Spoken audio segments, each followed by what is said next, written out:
Today we're at London Transport Museum's Acton depot because we're going to focus on something we've all had to rely upon at one point or another if you've used the underground, the tube map.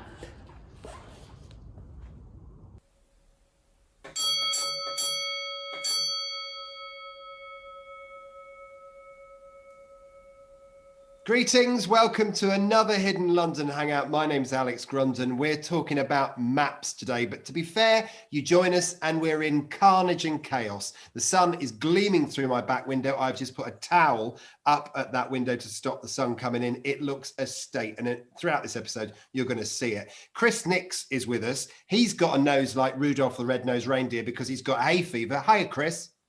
Hi, Alex. Thanks for drawing attention to that. I think I'm rocking it. I'm hoping by the end of the show, my nose will match the Roundel and Beyond brand.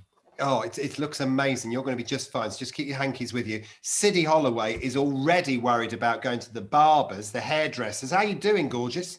I know. I'm so excited. So look at that. This Sunday, this will all be transformed into gorgeousness once more. But I'm excited about maps. Awesome stuff. And Laura took one look at me and had a hot flush. How are you, Laura? Do you know what? We've just had a little bit of time preparing for today, and I've just been slowly getting hotter up here in our loft. So I should have worn a t-shirt. I am having a little bit of a hot flush. Sorry. That's perfectly all right. I have the same experience when I look at you, my darling, so everything's fine. So today we're going to just luxuriate in maps because you guys have asked for this so many times before. The history of maps, the maps that are in stock at the museum and the depot, and the things that we love about the maps that we see all the time. They're a route master, they're a way of getting around town. They are so many different things, and in their own way, they're artwork. So first of all, Chris, kick us off with a bit of history. London and maps, and the tube and maps, iconic. Sure. So maps on the underground really begin with the world's first underground, the Metropolitan Railway. So 1863 is when we first have what we could call an underground map, and the new line is overlaid on a kind of a street map so that you can see where the line will take you. And that was its kind of selling point for how quickly it could take you across those streets. The map is gradually added to as other bits of the line are built, and as new lines come along, so do new ways of doing the map. And so when Underground Electric Railways of London grouped together the prototypical tubes in the Edwardian period, 1906, there's a map which is produced which shows those different lines as they're grouped together, and you start to see different colours being used for the different lines, not necessarily the colours that we would know them by today. But a geographical map still, one that's overlaid on the streets. The first, what we call a strip map, the map that you would see in the rail above the seats in a carriage, was introduced by the District Line in 1908. And the map gradually evolves, adding the lines that we know today until 1925, when F.H. Stingemore is asked to tidy it up and produces probably the best consolidated geographical map. And then we row forward to 1932, when Henry, not Harry, Henry Beck, also known as Harry, produces the first diagrammatic map, produced in very small numbers to begin with. Only 500 are made. They instantly go. And so in 1933, there's the first kind of production run of 700,000 of those pocket tube maps, and the big station quad royal sized map produced. And from there, you get that diagrammatic map taking over, and that's generally what we think of today when we think of the tube map. There are, of course, variations on that. So that design was tweaked by Hutchinson, who was in charge of publicity, not terribly successfully, actually. And there's also, of course, great spin-offs where people have taken that iconic design, played with it, and spread it around the world, subverted it for marketing purposes, and everything in between. Do you know, interestingly, of all of that stuff was the Harry Beck thing. Didn't know he was also known as Henry. I was just wondering, Chris, are you known as Colin as well as Chris? Only on the weekend. No, I think the interesting thing about that is if you get that question in a pub quiz and you put down Henry, it's known that he's Harry Beck. Yeah, his name as we credit is Henry Beck. Also this is awesome. Harry. Awesome stuff. Well, Chris and Siddy took the reins and their travel card today, and Laura and I stayed at home because they went down the museum depot to explain a little bit more about the history of maps for us. So our large maps are drawn together here in the sign store at our Acton depot, and we're going to look at two different types. Firstly, this one, a geographical map from 1924, and here we can see the tube lines are laid out over the street plan on this map with large geographical features such as parks and the river. And this type of design helps you to find out which line you need to get to a place that you want to go to. But in the early 30s, a new revolutionary design came along. The diagrammatical map, which is also known as the Henry Beck map. Sometimes you can't even say Henry Beck map. And this particular one is from the 20th of March, 1933. And here we start seeing some of the colours that we recognise and with each line. But there are some differences. So the blue of the Piccadilly line is here. You've also got the green of the district, the black of the northern, but the Bakerloo line is red and the central line is orange. And what this map is doing, rather than telling you what geographical features are around whatever station you're going to, it's highlighting interchange. So each one of the little diamonds is an interchange station. You know, I love this because my degree was in geography, so I've always been fascinated by maps, and I've always had them around me. I've always loved looking at maps. Wherever I've gone in the world, I've always liked following maps, and London is just rich in it. And whether it's a topological map like the one that you see at the end with all, looks like a circuit board, doesn't it really, or the real life maps that we've grown to love. I mean, the thing is, Laura, they're art in themselves, aren't they?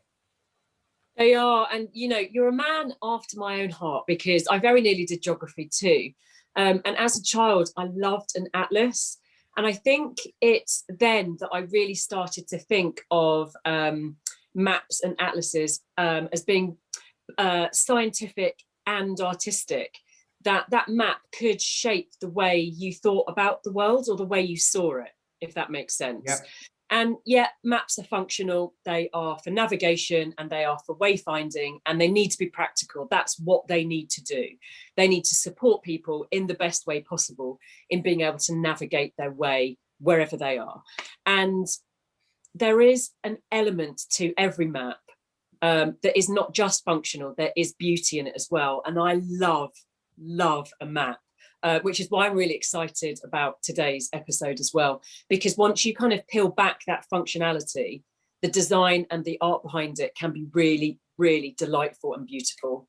Totally, I totally agree. And when you look at Beck's map, the one that looks like the circuit board, Sid's, it's changed over time. I mean, you know, when you look at how it's evolved, it started off with diamonds and squares to show interchanges between different lines. Then it became a round dot. There's loads and loads of little detail in there that just makes this technical product so fancy, really. Yeah, and I think, you know, it's because it's always changing and because it's always having to upgrade itself. So you can, you know, it seems like a very functional thing, but when you think about it, you can kind of, you know, work around it. So for example, here you've got the diamonds, but as you said, sometimes, you know, then later they made them a circle. I've even seen ones where the circle is an actual roundel. I think I'm not making that up. I feel like I've definitely seen that. So yeah, I mean, it's kind of a living, breathing thing, because sometimes I think even the other day I got on the tube somewhere, I was waiting for a tube, and it had the whole of the London Underground, it had the trams, it had the Overground, but it also had Thameslink. So suddenly the map was just starting to grow and become this huge thing.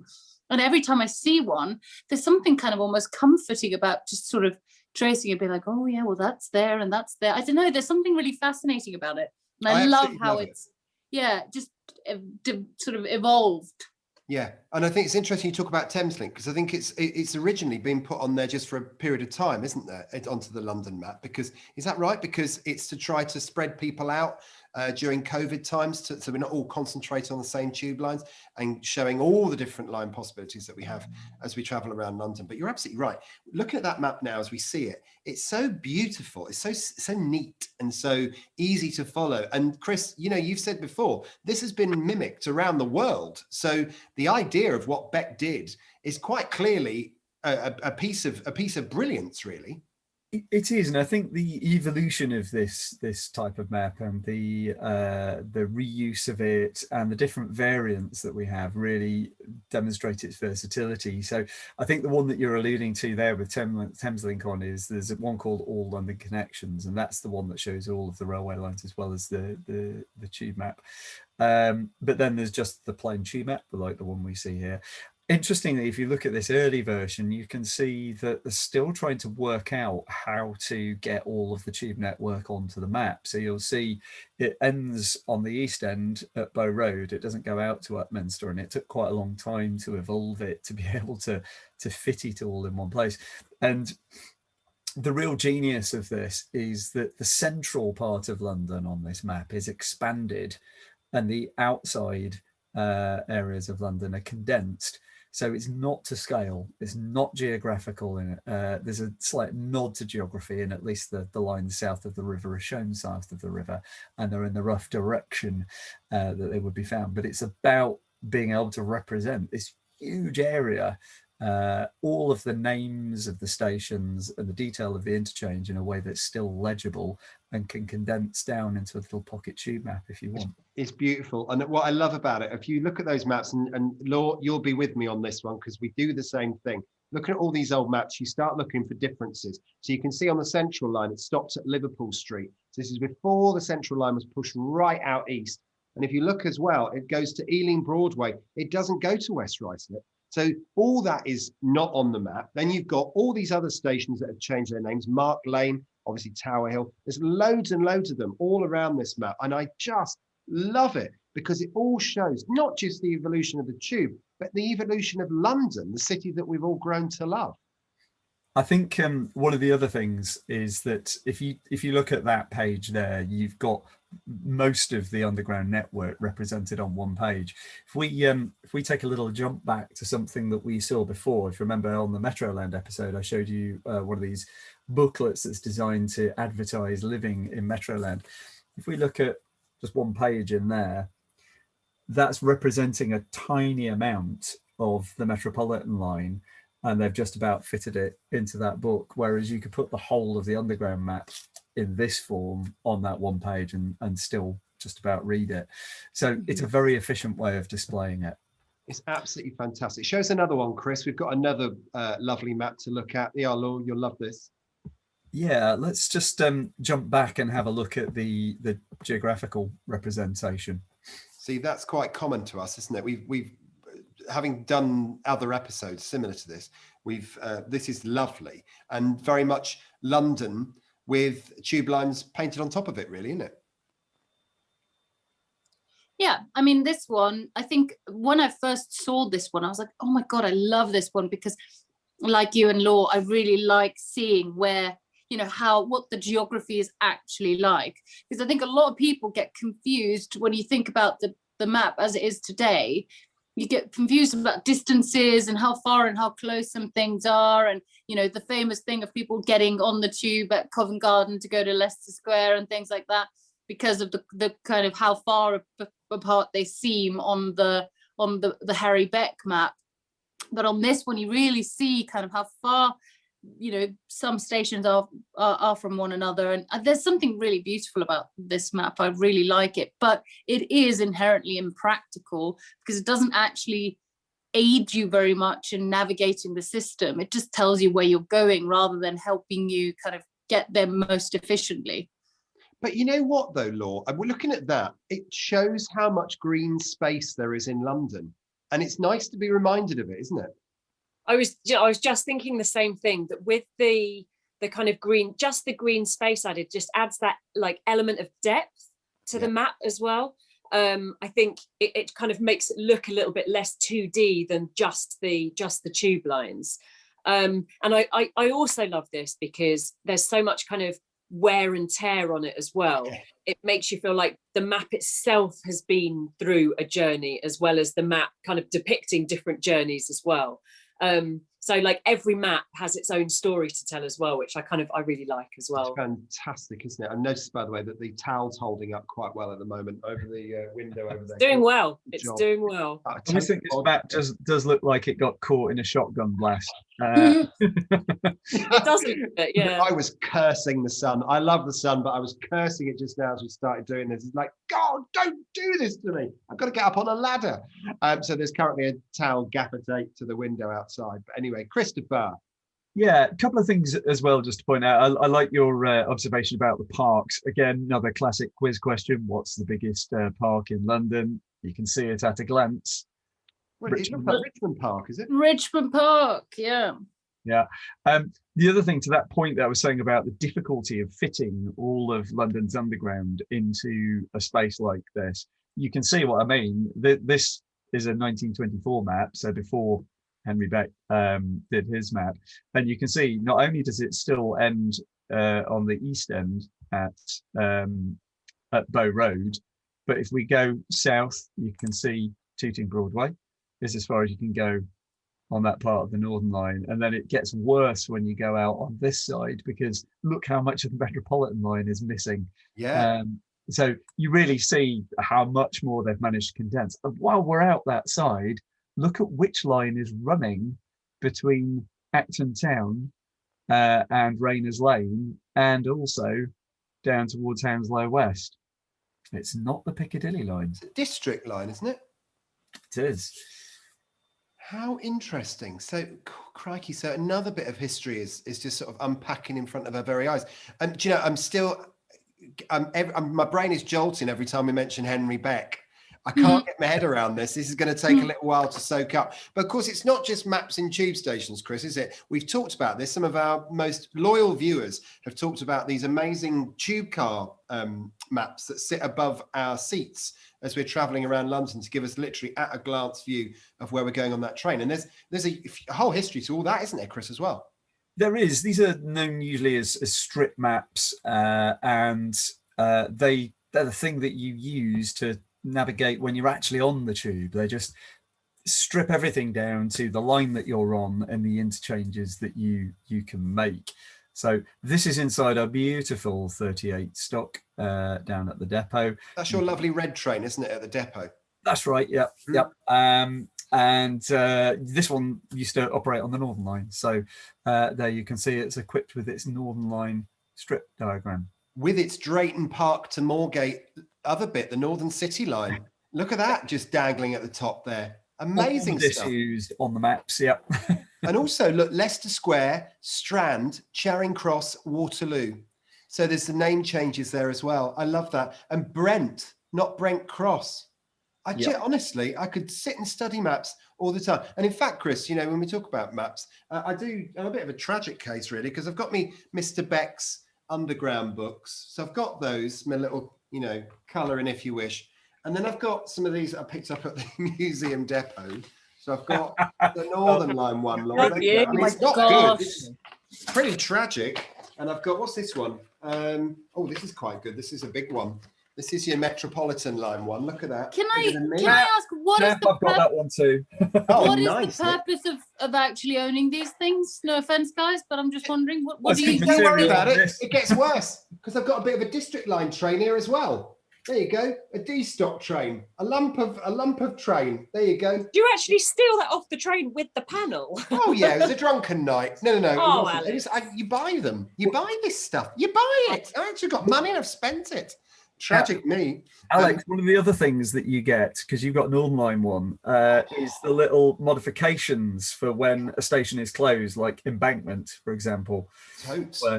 Where rather than reprint the whole map, you would just stick that on. Have you got one on there? Look at that. Very good. I think it was would it have been when Mansion House was shut for renovation work?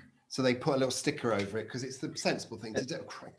We're going to see an even more extreme example of that with a different type of map later. But if we're doing the full show and tell, I have a real blast from the past, right? Do it. Do you remember filofaxes? Oh God, yeah. Oh, before we had phones. All right. Well, I'm old enough that I do. 2008 was the last time I had one, which had a tube map printed in it. And just to your point, Alex, about other systems copying the general look and feel of these diagrammatic maps, there's National Rail's map next to it. And was it intercity back then? What was the? Did they say National Rail? It was National Rail. Was it? They'd moved. Yeah. I remember the intercity maps as well in the back of those diaries. Diaries. Do you remember paper diaries? Cool, blimey. So team, if we're doing an actual show and tell, I love this. I know, this is exciting. When we did our site visit with Charlie to Edgware Road, I noticed that in the stand just by the ticket gate line, they had some of the pocket tube maps. And I just grabbed myself, can we see those? Yeah. I just grabbed myself a couple. So this is the May 2019. And this is by an artist, I think, called, please excuse my pronunciation, it's terrible, a French artist, Laurie Prouvost. And it was her traditional, a kind of nod towards her traditional hand-painted signage, and it's all in Johnston there, you'll notice. Oh. Very And then nice. this little one is May 2020, so a year later. And this is, I want to say, Elizabeth Wilde. And I think that it's in the kind of traditional red, blue and white colour palette. And it's very kind of chunky, graphic, kind of modernism. And I think it's an imagined monument. Yeah, it's got sort of 80s vibes to it, doesn't it? Yeah, see? So they're very, very different, hugely different, but just a year apart. And I love the fact that just like you, Laura, during lockdown, whenever I've been out and through a station, I've done the same thing. I've been picking up the maps, and they do change quite often. These are just yes. Oh, look, you've got that one too. Last year, and these are all done through Art on the Underground. So not only are you carrying a very useful diagrammatic tube map inside it, but you also get to carry around a piece of artwork at the same time. And for a bonus point, I like this one because it's playing with the idea of the interchange tube stations. So yeah, really love pocket tube maps. Very sweet. And I love these two things about this. Every week we gather together and we do something for you guys. It's talking to you about something historic about London, or lifting the lid on something that you might want to know more about. Number one, isn't it just lovely how geekery can be so blooming cute? That's the first thing. And secondly, what I love about all of this is Chris sometimes gives me the eye. I only can see it, but he knows. What have you got there, Chris Miggs? So it's really nice to look at the modern day stuff, but I've also got a few for personal collection. Oh, look. Much older ones. So the oldest one that I've got currently that I can find is 1951. Oh, I love that. And this is where I might just need to do a little bit of jiggery pokery with the focusing. Did you say 1951? 1951, yeah. So Festival of Britain kind of era. Yeah. Slightly, this is January 1951. So okay. In the year, but yeah, it's what's lovely about this is you can see that design is totally recognizable as what we would see today. But they've done just to help you even further, they've done the central London section in blown up. And it's got that feature that I know you often comment on, liking on posters, Laura, of the border. So you see it's got little roundels all the way around the border. And they're all each alternative one is the other way round. That's it. Yeah. So that's quite sweet. And then I've got one from 1969 where you can see that's it's moved on. You've got a grid on it now. They've managed to get all of the district line on, so the whole thing contained on one map there. Just love it more than ever before on any other episode. I think there are just everybody who's watching is getting right close to the screen, have a proper look at what we're doing. This is absolutely amazing. This is like a proper top trumps of maps. Now, it's not just the tube cars, it's not just all the other stuff, but what about those amazing maps that go on in tube stations, the massive, great metal ones? Siddy and Chris went down to the depot to show us a bit more. So not only do we have full network maps like the ones before, but we also have these platform maps that tell you from which platform where you can go. So this one from Earl's Court is telling you where you can go on the district line. But it has some interesting parts to it, doesn't it? It does. One of the really nice things about these maps is they also give you a bit of a history lesson. If we see here, this map has been built to last, and so rather than replace it when this station's name changed, they've simply riveted a new piece over the top to change it from Charing Cross. And down here, we've got Docklands Light Railway glued on when that came about. If we carry on over here, Siddy, do you want to tell us about this one? Yeah, so this one has a whole little branch that no longer serves the network, the Ongar branch at the end of the Central Line. So this closed in September 1994. So it's nice to see it there, you know, before it closed. And for a bonus point, this one's got one of the lovely old Mexican arrows piercing the bullseye at the top. So, some lovely bits of hidden London contained on the signage. Good work again, team. I do love it when we get out and about. It's nice to be there. And it's interesting you were also talking about, you know, not only just the Epping to Ongar shuttle that shut in, what was it, 1994, but also the way that they, in the same way as they do the little plastic stickers for the maps, those bolted on riveted bits that basically meant they didn't have to replace the original map, Sids. I mean, it's cost effective, but it's kind of showing how London's evolved over time, isn't it? It's really nice. You know what? I kind of like the sort of ramshackle way it kind of comes across, because it, as you say, you can literally read into the fabric of the very thing what's been changed and how it's changed. And particularly love the whole embankment, Charing Cross embankment thing, because it's something we've talked about on the episode, you know, on this show, is like, you know, sometimes the best way to explain all of this is actually just to show it to people in these objects. So it's really nice to have that kind of recorded history and in not just, you know, books or whatever, but in actual objects as well that have been collected. And yeah, I mean, the Epping Ongar branch, I would have, you know, maybe it's something that we have to tackle in a later episode, but I don't know very much about that little line. So for so few people, I remember using it. I never used it in the time when I was trotting around London, never went up that far. And it's a shame really, because I would quite like to. I remember having a really knackered old train going It's up a gorgeous reserved line now. Yeah. And of course, yet another pub quiz question is where all distances on the underground measured from. Ongar, isn't it? The buffer beams at Ongar. It's incredible, isn't it? So I particularly like on that riveted on addition to the map for embankment that clearly they hadn't bothered to measure it before making it, so it half eclipses Westminster above it, and the DLR one is the other way around. It's a bit too small, if anything. Teeny tiny. Yeah. And Mummy Laura, you know, you'll love this, because it wasn't just the tube map that came out in normal ways. They also made it out of Lego. Oh, let's have a look. Look at that. Look at that. Now, I love this, but I wonder do you know who put this together, Chris? Or is it, you know, what was the purpose? I guess Chris on Christmas Day. Yeah, that's right. Chris was just there, sat on the floor. Honestly, it wouldn't surprise me. This is Mr. Nick's 2000. Cool to put together. No, this was two giant brands putting themselves together. So this is Lego and TfL joining forces to put two iconic things together. Rather fab too. It is one of those things that we do have to keep an eye on, because quite often when Lego do large installations, they glue it together. Don't seem to have done that on this one. So every now and again, a bit. Oh, really? That's interesting. Gosh, yeah, it's very panel that's loose on the left-hand side. It's probably got yes, a light. it is. Yeah. I love it. It's beautiful. Of course, you know, we talk about toys with artwork and stuff like that, and the extensions of London's maps go well beyond just the tube, don't they? Because then there's all the other artwork that's associated with those tube maps. And we've got a few examples of that, haven't we, Chris? And there it is.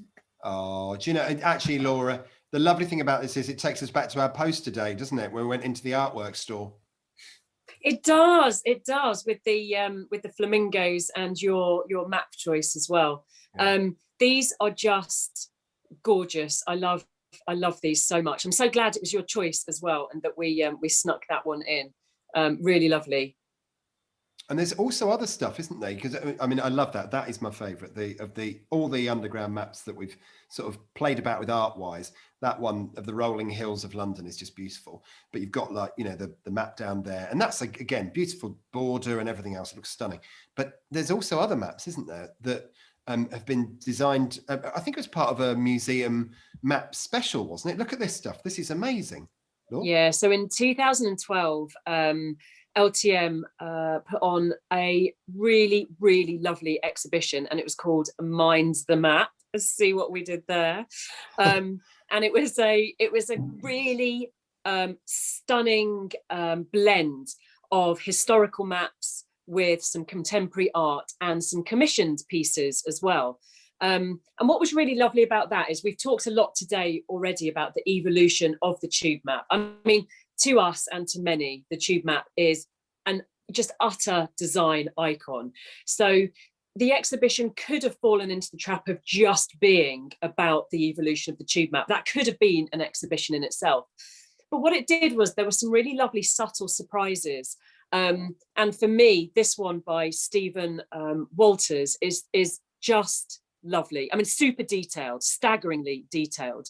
But there are two companion pieces. There's The Island, which was from 2008, and London Subterranea, which is 2012. And this is what went into, well, they both went into the exhibition, but this is the one that really caught my eye, because you could be forgiven for having a kind of, you know, lovely, gentle saunter past all of the maps and the artwork and just kind of gradually absorbing it. And I think you could walk past this and forget or miss the detail that actually went into it.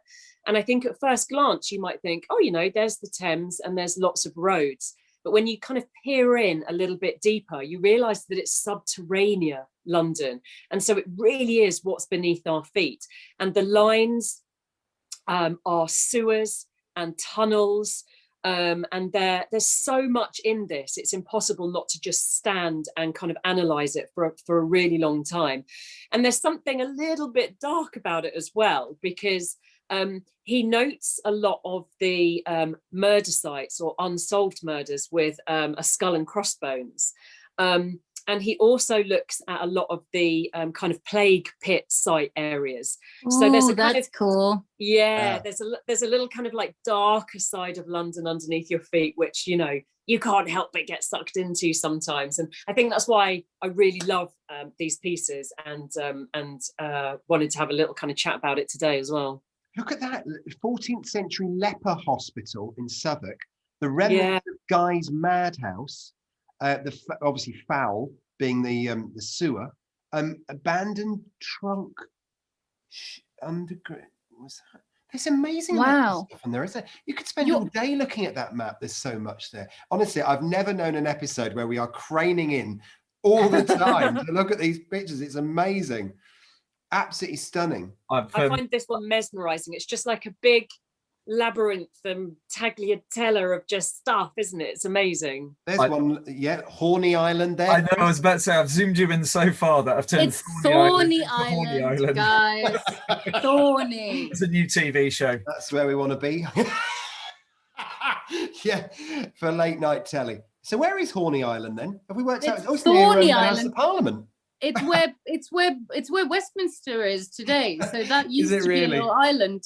It's where Westminster Abbey was located on Thorny Island. Oh, that's great. Well, it's just Thorny Island.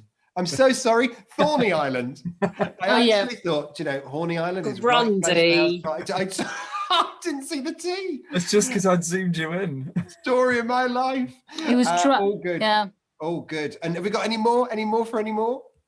I think that's it. Oh, do you know, what a delight. What an absolute delight to see some of those amazing pieces of art. And of course, the thing that we have to say at this point is that the tube map, the typeface, and everything else is so heavily controlled by copyright, isn't it, Sid?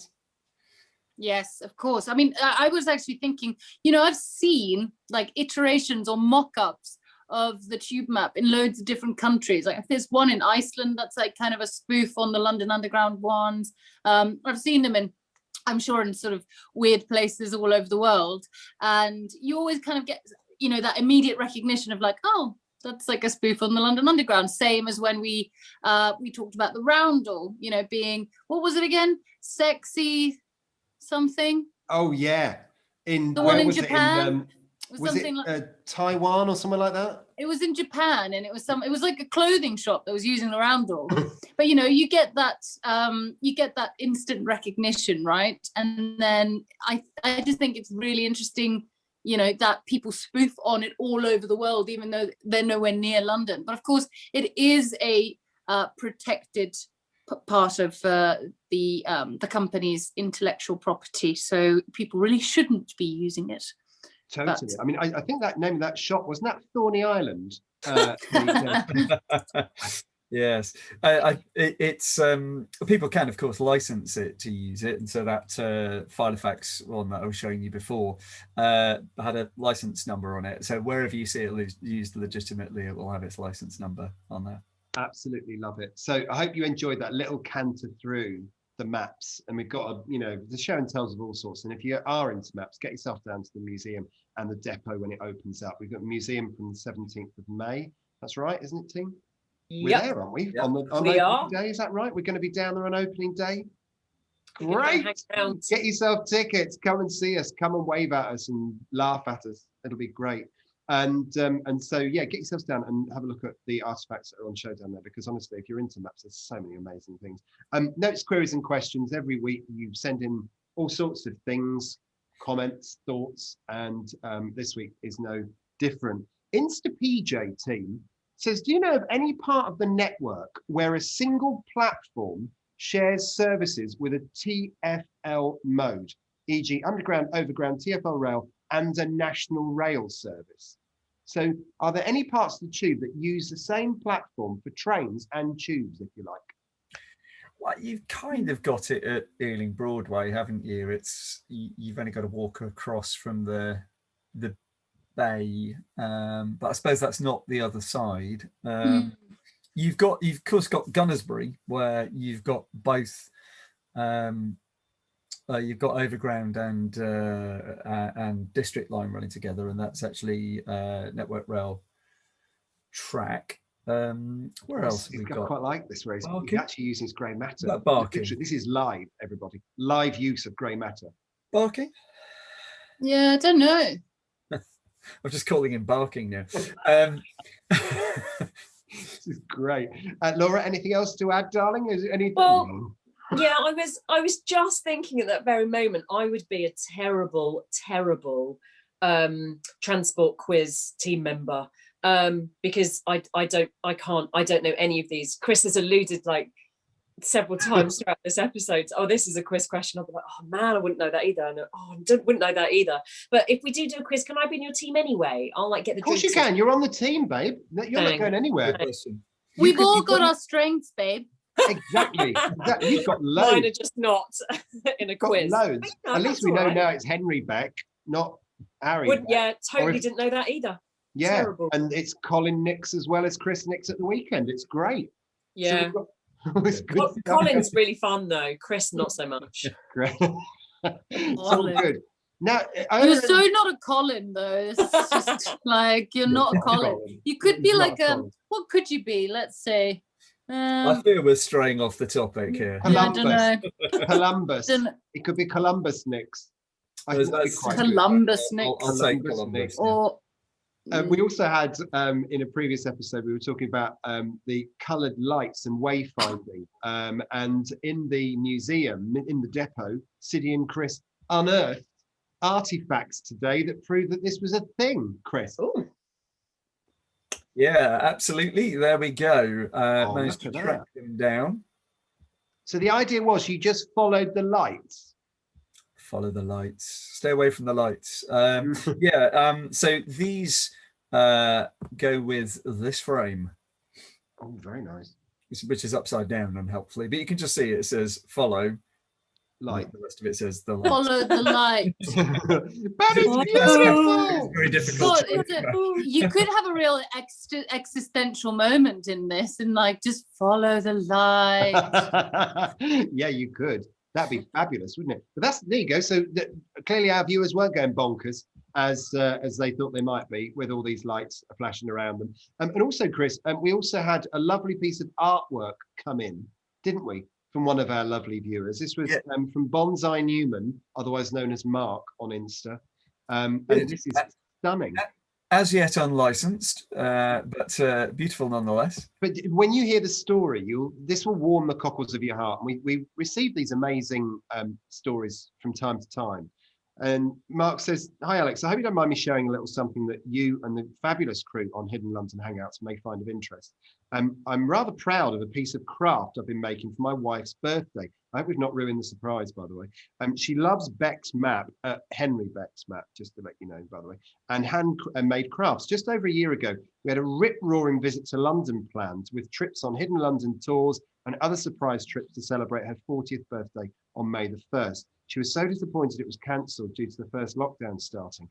I can honestly say, as she reminds me every week, that the Hidden London Hangouts have helped her to cope with this really difficult year that we've all had. It's the one thing that weekly grounds her and reminds her of how much she loves visiting London and using the tube. Thank you so much for an amazing series. We absolutely love it. It feels like we have friends over for a chat every Saturday night." Oh, what a lovely message to get. And what a beautiful bit of artwork. Piece of work. Gorgeous. It really is very, very neat. I know my wife Helen does a lot of cross stitch, and it's a very neat piece on there. It's a very neat piece. I love that. Very, very nice. So, Mark, I'm so glad that you and your wife enjoy the series. We really enjoy making it too, and it's got us through. Happy 40th for last year. Yeah, too. happy 41st. Yeah, happy. Coming up. Oh, you've done it. It's happened. Yeah, it's happened. So It's happy happened. 41st, darling, and I hope you have had a nice birthday with a bit of prospect of a bit of freedom coming up. Some amazing comments as well about last episode with a lovely Charlie Munro, our signaller, and I mean literally loads. The viewing figures for the episodes, by the way, as lockdown eases, we are absolutely staggered, aren't we, Chris, by the numbers of people who are still sticking with us and enjoying this every week. It's really lovely, yeah. It's great to have the Hidden London Club expanding ever further, and also really lovely to see our Patreons continuing to grow as well, and having those extra conversations with our really uber fans with our live hangouts and so on. Get yourself on Patreon, absolutely. Matt Dow says, "I've watched this 3 times now, this episode, because it's so fascinating and so informative. I've always had an interest in signal boxes and cabins and how they operate. You need a simulator or a mock-up at the museum to teach people how to signal. Well, we'll just have Charlie coming in and she can give lectures. Charlie is an amazing person, very knowledgeable," says Rob Lilly. Kevin Reed is a great video, very interesting to get the signalling bug. Dazzling Daz loved Charlie. She's so passionate, knowledgeable. You guys take me to places I never thought I'd find interesting. Like Laura, I've been hooked into the world of signalling now. Toot toot to you all. Ian says, "So interesting to see fully operational when I was there decades ago. The substation covered by artwork was commissioned in the last decade or so and brings power from the national network into the railway power supply system. No electricity, no railway. So there's a future potential subject for you, how the tube gets its power." Dave Sticks loved the episode as well. Mart XW says, "Charlie brought so much clarity to the workings of signalling, interlocking and procedures and rhythms, all explained so beautifully." You Lazy Git rather loved our joke about Pollock. No, she didn't get. And Laura says, "Charlie, you were fantastic. Hope you join them again soon. And Alex, you were like a small child on Christmas with that toot button." If you haven't seen it, go back and watch the episode where I got a little bit giddy when I was able to play with Charlie's whistle. No one would ever sleep in that neighbourhood if you were in the signal cabin. And Mr. Nix, there's a lot of this actually. Mr. Nix, did you get a new camera last week? He did, I had changed right? my setup a little bit, yes, indeed. Awesome stuff. Loads and loads of amazing. Envious of the signallers and how they keep their cool under pressure doing that job, as explained by Charlie. Question is, did you get your fish and chips? Asked Dino. Of course we did. We always end up with fish and chips at the end of the week. It's all good. So then, first of all, thank you so much, Laura Hilton Brown. You are beautiful. Oh, thank you. I think what's really lovely is all of those people's comments. Obviously, it's really fabulous to hear that it's still helping, even though lockdown is easing, that people are sticking with us and still want to see us messing around each week, which is really good. But we've talked a lot in previous episodes about the sense of like identity and place and space. And I really think that maps kind of epitomizes that as well. So I'm really glad that we've snuck this one in. But obviously there's probably room for much more. So we will be back with more map stuff, I'm sure. Totally. Sidi, as always, thank you so much for venturing down to the depot for us to give us a nice bit of a live action. Oh, it was gorgeous. And I am so looking forward to next week's episode, because we're going to go really cool, aren't we? And also I'll have had my hair done by then, so I'll be looking totally different. It's gorgeous already, but it will be gorgeous when it's been done. And yeah, we've got an amazing episode next week. Actually, we're really looking forward to it. And fingers crossed we'll actually all get down to this location together and do some filming. Chris, next, as always, I hope your hay fever improves, love. You know, we don't like it when you're sniffly. Yeah, hopefully by next week the pollen count will have gone down a little bit. And also, as we're all heading back to, well, a lot of people are heading back to the office, next time you're passing through the station, pick yourself up a tube map, get yourself one of those great bits of artwork and a design icon all in one. Too right. And also, when you are traveling around, get some of those lovely masks from the museum, because they are the most comfortable masks I've ever worn. I hate wearing masks, but these are really comfortable. They don't slip when you talk and all that kind of thing. They're amazing. And you can get them with the tube map on. Yes, with my little temple. Do you remember? It's got a little temple on it.